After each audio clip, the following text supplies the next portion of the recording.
Thank you, Claudia. Thank you, Coldwell Banker Wallace, for that warm welcome. Theater, chess, music, and sex. All the things I care for in life require a perfect sense of timing. Now, this quote from the book, Lazy Ways to Make a Living, has always entertained me. And I thought about it as I was preparing this talk, because what else requires a perfect sense of timing? Closing a sale or a real estate deal. Now, I don't know much about theater or music. Who knows how much I know about sex, but I do know chess.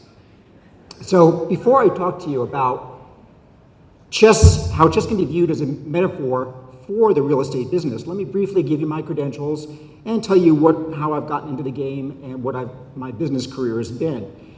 Because while you all know what chess is, you may not know how truly expansive the world of chess can be.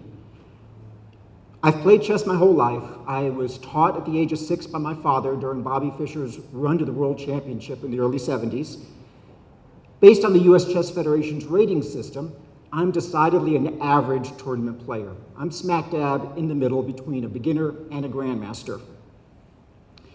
US chess itself dates back to a 1939 founding, and it's been headquartered just down the road on I-40 in Crossville, Tennessee since 2005. How many of you knew that the national headquarters was here in Tennessee? Yeah. If you ever make the drive between here and Nashville, you can possibly spot a billboard that says Crossville, Tennessee, home of the US Chess Federation. I've worked at US Chess for 16 years, and in my capacity as Senior Director of Strategic Communication, I deal with contracts, budgets, customer relations, personnel matters, and all internal and external communications. Before working for this national organization, I worked for an Atlanta local chess teaching company called Kid Chess, and in a former life, I was even a retail manager for a department store chain that's now part of Dillard's.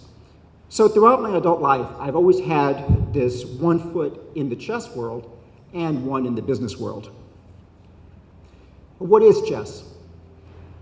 It dates back to ancient India, 1,500 years ago. We have evidence for chess in the Western world based on these pieces that it goes back to at least the 1100s in Scotland. Most people, when they think of chess, still have this old stereotype of just old bearded guys sitting around a table playing this very boring old staid game. But chess has evolved over time. Is that me or something else causing that bump? So Bruce Pandolfini, who's pictured here on the left, he's a noted chess author. He was also chess consultant for the Netflix series Queen's Gambit. Yeah, how many people here saw Queen's Gambit? Yeah. Based on how good their ratings were, I'm not surprised to see about that percentage. He was also portrayed by Ben Kingsley, pictured there on the right, in the 1993 movie Searching for Bobby Fischer. Pandolfini wrote, "Playing chess nurtures what we need. We must have mental dexterity to survive, analyzing, seeing ahead, calculating. I don't know what I'm doing. Considering, strategizing, evaluating, sequencing, reasoning independently, thinking convergently. These are the chess moves that advance civilization." And in fact, chess is many things. It's sitting around the kitchen table playing with friends and family. It's playing for the World Championship, like just recently happened in the United Arab Emirates at the end of 2021. It's playing in a local chess club, which could be a school, a church, library, or even a mall. It can be playing in one of our national scholastic chess championships. We have chess championships that we do for all grade levels and all adult levels as well. We have thousands of kids playing in these events, and they start, believe it or not, at kindergarten level. We even have every 4 years what we call our super nationals, where all the spring Scholastic Nationals are held under one roof. And we have up to 5,000 kids playing in one event. In fact, the very first Super Nationals took place right here in Knoxville in 1997. Chess is also playing blitz chess. You have 5 minutes on the clock to play the entire game. It's a lot of muscle memory and learning tactics just right out of your mind. You run out of those 5 minutes, the game is over. It's playing with a phone app, like this one from chess.com. There are hundreds of free apps you can download, and then you can play with people that are just in another room, in the house, another state, or even halfway around the world. It can be playing in a corporate chess league, like this one in New York City, and in this particular match, Goldman Sachs is going up against a New York City law firm. If after this presentation you think that Coldwell Banker wants to get into a corporate chess league, let me know. I think we can come up with something other than the Queen's Gambit and maybe just call it the Wallace Gambit. Chess is definitely cute kids playing. It's women playing. It is seniors playing. And of course, as you no doubt all know, it's even playing chess in Antarctica. So now that we've laid this framework, I want to kind of start to build a picture of how chess fits into and can affect real life and business. Throughout this talk, I'm going to be sharing parts of this young man's story. In 2019, the New York Times reported on an 8-year-old boy living in a homeless shelter in New York City. His full name is Tanatolua Adewumi, but he goes by the nickname Tani. If anybody has any idea, I don't know what I'm doing here. So the Adewumi family had fled Nigeria in 2017 after being directly threatened for having their lives threatened by the Boko Haram terrorist group. This was his father, his mother, Tani, and his older brother.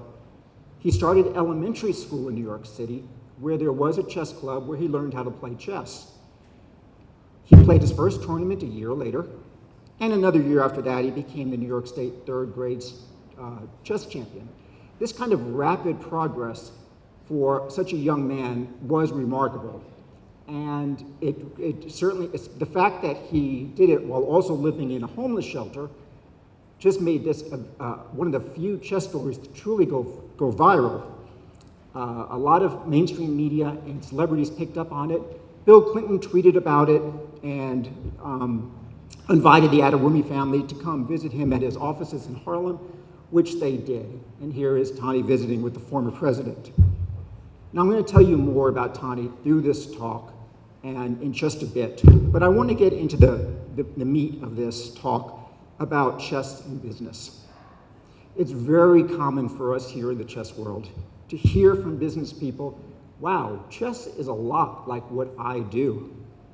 Chess has become part of the everyday language of many business people. We checkmate our opponents, we're just pawns in a game. We think 3 moves ahead. The press loves to make chess metaphors like this recent headline on the internet. So for one, both chess and business involve competition. You're fighting for this advantage, struggling to make things work. We're trying to succeed, whether it be checkmating your opponent's king or simply earning a living. Both require strategizing. It's easy to see how this applies to business, where unpredictable factors can easily affect the outcome. But because we can see everything, we often must rely on intelligent guesswork. That's obvious in business. Why is it so in the game of chess? After all, everything is right there in front of you. There's no dice, there's no cards, there's no spinners controlling the outcome. Theoretically, if you're good enough, you should be able to see all the way to the end of the game, including the best paths to get there. But there's the rub. No one is good enough, not even the world chess champion. That is, the game is so complex, it becomes impossible for even the best of us to see everything. Believe it or not, there are more possible chess moves than atoms in the universe. After just the first 3 moves of the game, with both the white side and the black side playing 3 moves, How many possible positions do you think there are? 100? 1,000? Any guesses on that? You guys are aggressive real estate agents. We got to have some answers here. Believe it or not, the answer is that after 3 moves, there are 9 million possible positions. So accordingly, in business and chess, we're constantly having to make these practical, strategic decisions in the face of uncertainty. Chess requires exactly that sort of on-the-spot resourcefulness. So does business, especially so the realty business. Let's revisit our friend Tani. After the New York Times reported this story, a GoFundMe campaign raised over $200,000, and the family was able to move from the homeless shelter into an apartment. The New York Times reported in a follow-up story, Tani, age 8, skidded around the empty apartment, laughing excitedly, then leapt onto his dad's back. "I have a home," he said. "I have a home." As an outsider to your business, I have to assume that all of society's ills, homelessness must be the one that rubs you in the worst way. And here's a family that, partly due to chess, was able to get their first home in the United States. A key aspect of Tani's success is he has this internal locus of control. When you hear him talk, you find out that he thinks that the greater lesson of chess is being a problem solver. I'll get the job done. This is opposed to saying, I lost the game or I lost the deal because of bad luck or a bad boss. Although from what I've heard so far, there are no bad bosses at Coldwell Banker. If I lose, it's because I lost. I'm personally accountable. I know how to win. Losing or winning isn't about luck in the long term. There are 2 kinds of chess players. There are those that use chess as a fantasy game, as a way to escape reality, letting the game become a refuge, while others understand it in this broader context that we're talking about here. They are responsible for their own outcomes, and they take ownership on it. I'm sure you've all run into new or wannabe new agents who've seen the latest house hunt show on HGTV and think, oh, it's going to be fun to be an agent. Look how easy it is. I just showed them 3 houses. They go off and sip a Mai Tai and decide which one they want, make a decision, and I close the deal. So you real estate people have an interesting problem in this sense. You might be successful because of luck in the short term, but you've got to bang on those doors and make your own opportunities. You might work a deal, and for whatever reason, it doesn't close. You're in this room because you're successful at what you do. But what happens when you do have the occasional reverse or defeat? Bobby Fischer, who did win that world championship 50 years ago this year, said, one day you give your opponent a lesson, the next day he gives you one. Peter Thiel is a chess master. He's a venture capitalist. He's a co-founder of PayPal, and he's on the board of Facebook's parent company, Meta. He says a good intermediate lesson in chess, that even a bad plan is better than no plan at all. Having no plan is chaotic, and yet people default to no plan. So let me wrap up the chess metaphor and business part of this talk by turning it into 10 key principles that the best distillation I found was on this website called Business Coach Phil, and I've modified what he did for this particular room. You learn to look ahead. Only by planning ahead can you play a solid game of chess. Taking the effort to make a good forecast is critical to the success of any business. So forecasting what the hot new neighborhood is, what new laws might be on the horizon that are going to affect what you do, what are new schools going up that might change where families want to settle down. Chess teaches you the value of sacrifice.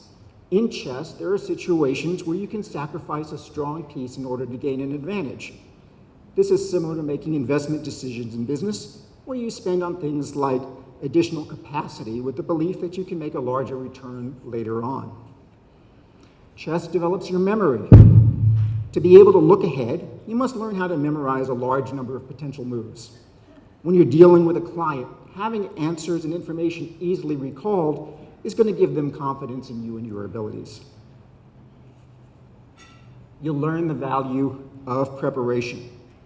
Studying the openings in chess helps you save time on the clock during a tournament game. By continually studying your market, it's going to allow you to pivot quickly if you run into a time-sensitive surprise situation. You learn to be honorable. There's a rule in chess tournaments called touch move. That is, if you touch a piece, even if you decide, oh, that's going to be a horrible mistake if I do that, you still have to move that piece. You might get away with it by saying, oh, I didn't really touch it, or I was just getting ready to touch it, but you're going to very quickly get a notorious reputation. This is obviously the case in business too, when you cheat customers with false or exaggerated claims. Word's going to get around, and you're going to get a bad reputation that's hard to salvage. In a personality-driven business like real estate, you don't want to get the reputation of someone who isn't completely ethical. You learn the value of patience. In chess, you need time to place your pieces in the proper position before you can attack effectively. A premature attack will likely backfire. This is very similar to business, where you must patiently restrain yourself from making rash moves until everything is set.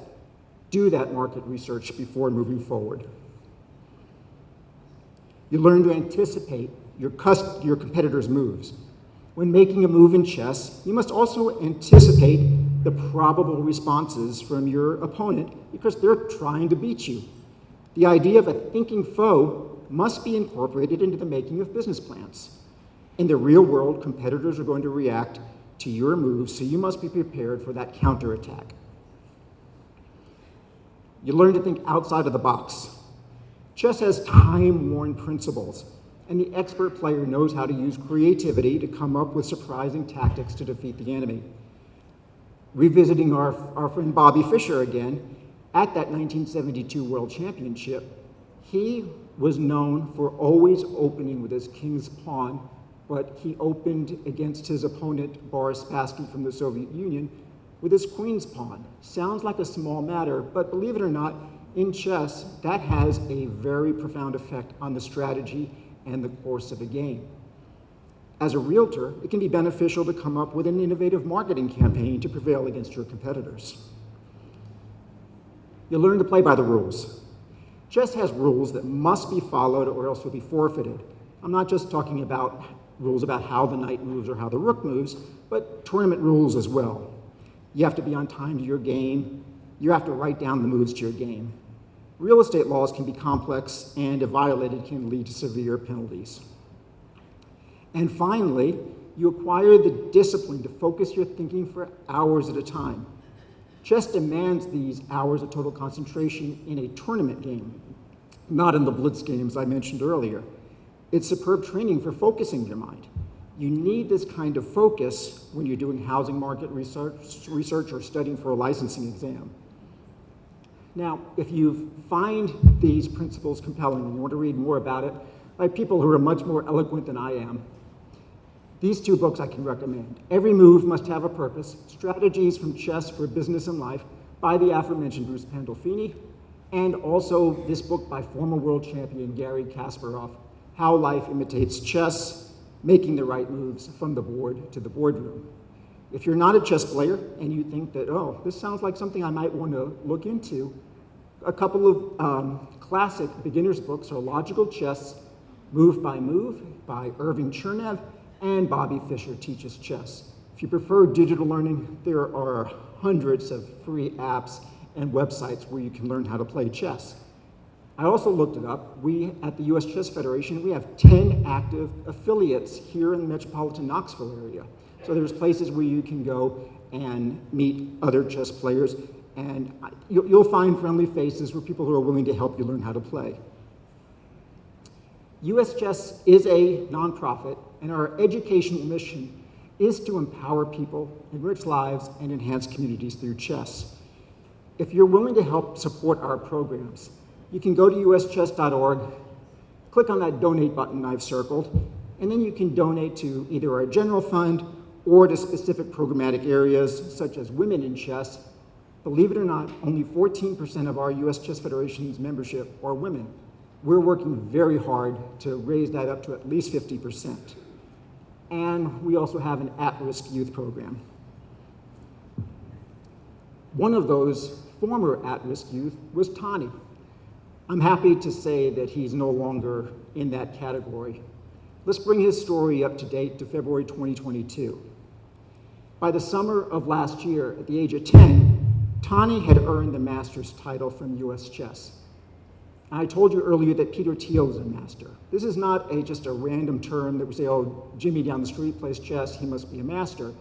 This is a very specific rating you must achieve, and less than 1% of tournament players ever reach this level. Tani is not the youngest to ever do it at US Chess, but he is currently the youngest master in the United States. I thought this group would like to know they now have their own private home. Yeah. But here's the real kicker that I think this group's gonna like. His father, Kayode, who had a printing business back in Nigeria, is now a licensed realtor.